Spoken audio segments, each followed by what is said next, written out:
আজকে ম্যাডামদের জন্য লাল লাল মাগলুবা রান্না করব, তাও আবার ম্যাডামের হাজবেন্ডের পছন্দ মতো।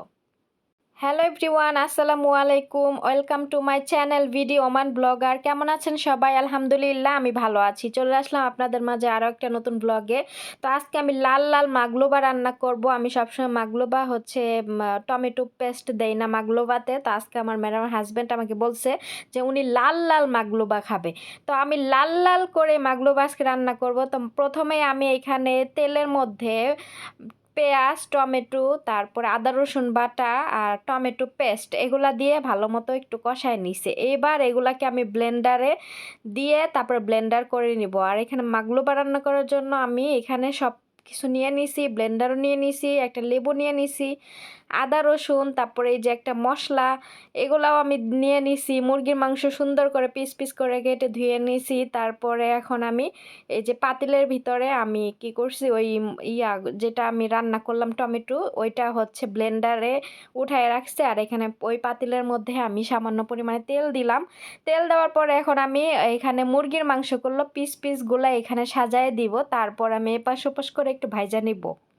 আমার চ্যানেলে কিন্তু মাগলুবা রান্নার রেসিপি অনেক অনেক অনেক আছে। তো ওইটা রান্নার ধরন ছিল একরকম, আর আজকে আমি অন্যভাবে রান্না করতেছি। তো আমাকে ম্যাডামের হাজব্যান্ড আমাকে 2 দিন আগে বলছে মাগলুবা রান্না করতে। পরে আমি শুক্রবার রান্না করতে চাইছিলাম, আমার ম্যাডামে আবার শুক্রবারে আমার রেসিপি চেঞ্জ করে দিছে, সে অন্য খাবার খাবে। তো এই জন্য আর রান্না করা হয় নাই। তো ওই দিন হচ্ছে ম্যাডামের পছন্দ মতো খাবার রান্না করছিলাম, আর আজকে আমি হচ্ছে তার হাজব্যান্ডের পছন্দ মতো রান্না করতেছি।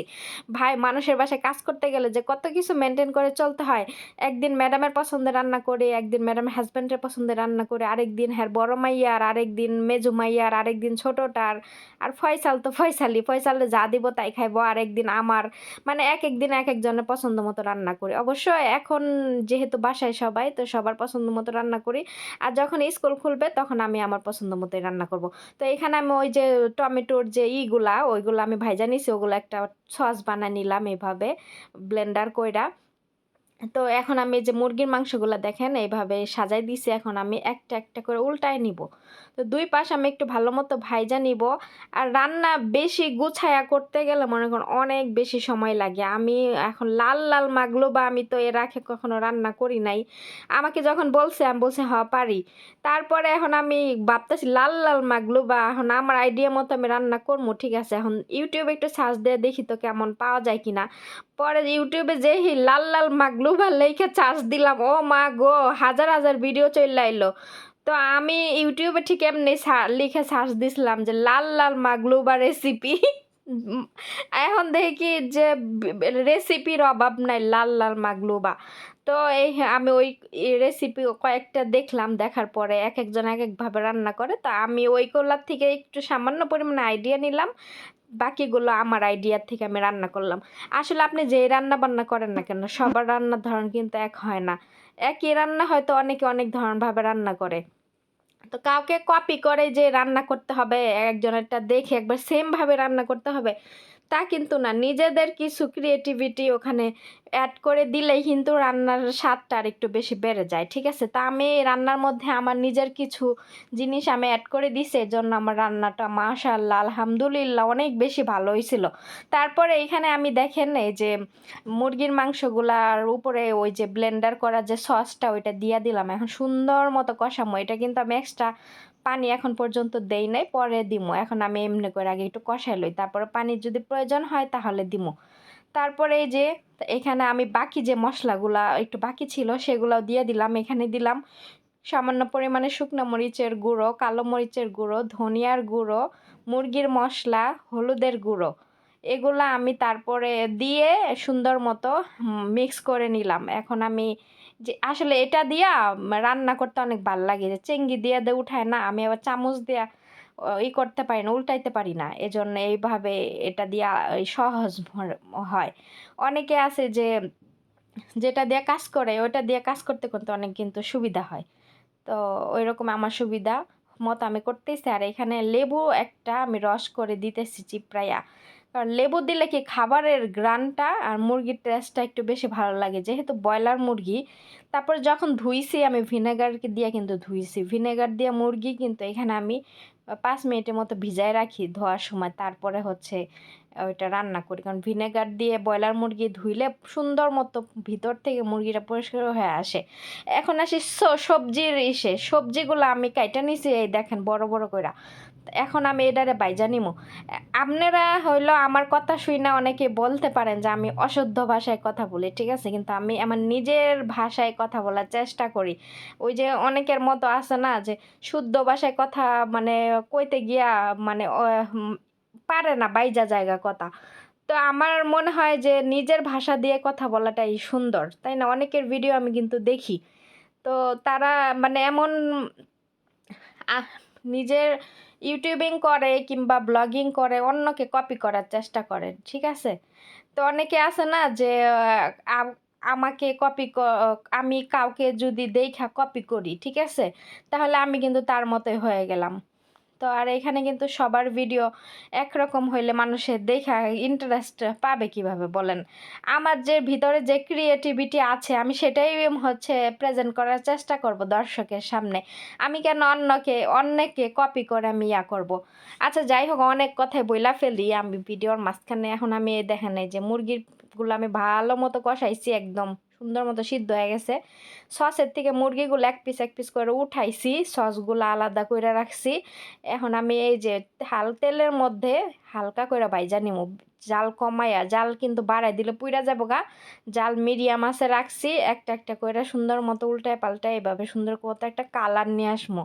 তো চিকেনের কালারটা মনে করেন যে এইভাবে একটু লাল লাল হইলে ওই মানে চিকেন মুরগি যেটাই বলেন, সবভাবেই বলি চিকেন মুরগি, তো সব মনে করেন যে কালারটা এরকম সুন্দর আসলে ভাল লাগে দেখতে।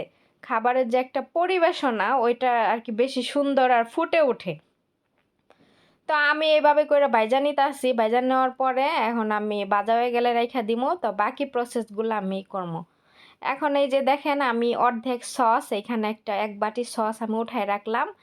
এখন বাকি সসের ভিতরে আমি এই যে চালগুলো আমি দিয়া দিলাম। চালগুলো আমি আলাদাভাবে রান্না করে নিতাছি। মানে এখানে 70 ভাগ মানে ফুটায় নিমু চালগুলা।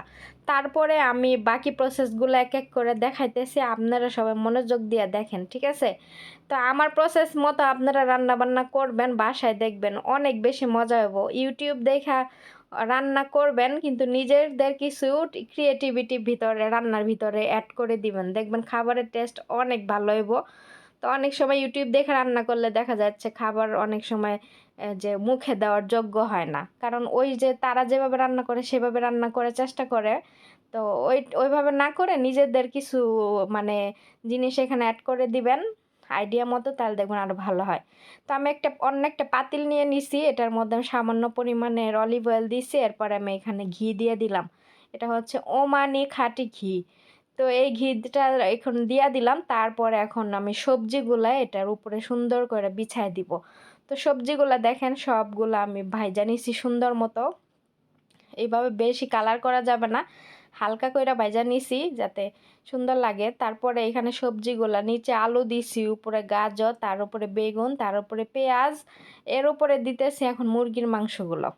দেওয়ার পরে তারপরে যে সসগুলা রাখছি না বাটিতে, এই সসগুলা এখন উপর দিয়ে ডাইলা দিমু। দেওয়ার পরে কি করি এটা আপনারা দেখতে থাকেন। আমি আজকে এত সুন্দর কইরা প্রসেস কইরা কইরা রান্না করতে হইব দেখে আমি রান্নাঘরে গেছি কয়টা সময় জানেন? আমি রান্নাঘরে গেছি 9টা 15 মিনিটে সকাল। তো আমি জানি যে আমার অনেক কিছু গুছাইতে হবে, এগুলা আবার কাটতে হবে, সবজিগুলো আবার ভাজতে হবে, মুরগিগুলো আবার প্রসেস করতে হবে, অনেক সময় লেগে যাবে। আর যেহেতু সবাই বাসায় দেখা যাচ্ছে 11টা 40-এ ওরা লাঞ্চ করতে চলে আসে রান্নাঘরে। তো দেখেন সসগুলো আমি সুন্দর মতো একটা চামচের সাহায্যে সব জায়গায় মানে ছড়ায় ছড়ায় দিতেছি, যাতে করে সবজি মুরগি সব কিছুতেই সসগুলো একদম পরিপূর্ণভাবে একদম মিলায়া যায়।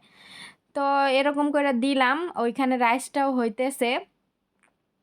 তো আমি এই যে দেওয়া হয়ে গেল।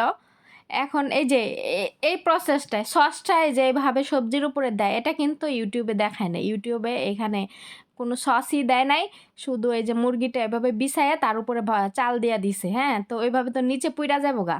তো আমি কিন্তু ওইরকম করি নাই। আমি এই যে আমার নিজের মাথার থেকে বুদ্ধিটা বের করছি যে আমি ওখান থেকে সসটা দেই, তাহলে সবজির ভিতরে সসটাও মিলায়া যাবে আর খাবারটা টেস্টও ভালো হবে। তারপরে আমি চুলার মধ্যে আমি চুলা বাড়াইয়া যে বলক নিয়ে আসছি, আনার পরে দেখেন সুন্দর হয়েছে। এখন আমি কিছুক্ষণ ঢাইকা রাখছিলাম, ঠিক কিছুক্ষণ ঢাইকা আমি রান্না করছি। তারপরে দেখেন রাইসটা আমি কিন্তু 70% রান্না করছি, চাল চাল আছে।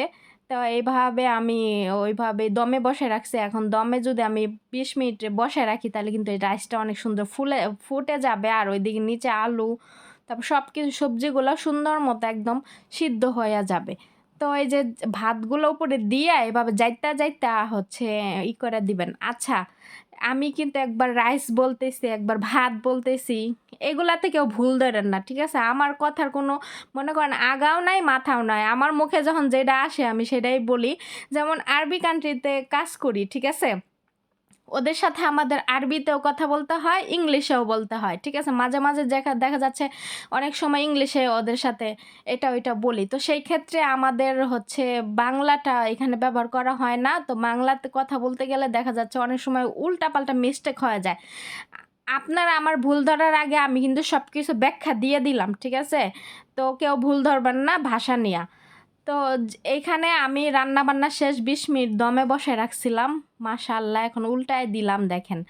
পাতিলটা সুন্দর মতো ওই যে বড় একটা সেনিয়ার ভিতর উল্টায় দিলাম। আর ওরা তো এত বড় সেনিয়ার ভিতরে সবাই বইসা খাবে। এখান থেকে যখন খাওয়া-দাওয়া করে ম্যাডাম আমার খাবার আলাদা উঠায় রাখবে। আর ওদেরটা ওরা পুরা সেনিয়ে ওই যে প্লেট ধইরা নিয়া নিচে বইসা মানে সুন্নতি খাবার খাবে আরকি। সুন্নতি খাবার যেটাকে বলে সবাই এক প্লেটে বসে খাবার খায়। তো এই যে আমি সুন্দর মতো উল্টায় দিছি। আমি চাইছিলাম যে রাইসটা যাতে একদম মানে হইয়া থাকে, মানে কেকের মতো হয়ে থাকে, কিন্তু এটা ছড়াইয়া ভাইঙ্গা গেছিল।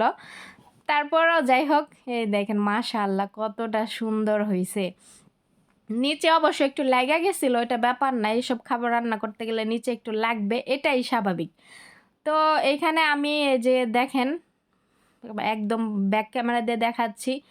মাশাআল্লাহ কালারটাও যেমন সুন্দর আসছে, আলুগুলাও দেখেন কত সুন্দর আনাম আনাম রয়েছে, সবজিগুলো একদম আস্ত আস্ত আছে। আর সেই মজা হয়েছিল। আমার ম্যাডাম খেয়ে তার বড় মেয়েকে বইলা পাঠাইছে যে গিয়া বলগা অনেক মজা হয়েছে রান্না। আর ওনার হাজব্যান্ডও হচ্ছে ওনার মেয়েকে দিয়া বলায় পাঠাইছে। পরে ওর ম্যাডামের বড় মেয়ে আমাকে বলতেছে যে অনেক মজা হয়েছে মাগলুবা। পরে আমি কই কি তাই না, হাইসা দিছি। পরে ও হাইসা দিছে আমাকে, কি পরে শেষে বলতেছে আমাকে মানে ধন্যবাদ জানাইছে, শুকরান বলছে। শুকরান মানে আরবিতে হচ্ছে বাংলা ভাষাতে ধন্যবাদ বলে। তো যাই হোক রান্না বান্না করে যদি ভালো প্রশংসা পাই তাহলে কিন্তু ভালোই লাগে। তো এখন থেকে এভাবে মাগলুবা রান্না করব, যেহেতু আমার ম্যাডামের হাজব্যান্ড লাল লাল মাগলুবা খাবে, সেই লাল লাল করে ওনাকে রান্না করে খাওয়াবো। তো এই দেখেন রান্না বান্না শেষ হলো। অনেক তাড়াতাড়ি রান্না করে আসছি, কাজ করতে করতে অবস্থা খারাপ। এখন চলে যাব রুমে। তো ভিডিওটা এখানে শেষ করতেছি। সবাই ভালো থাকবেন। আল্লাহ হাফেজ।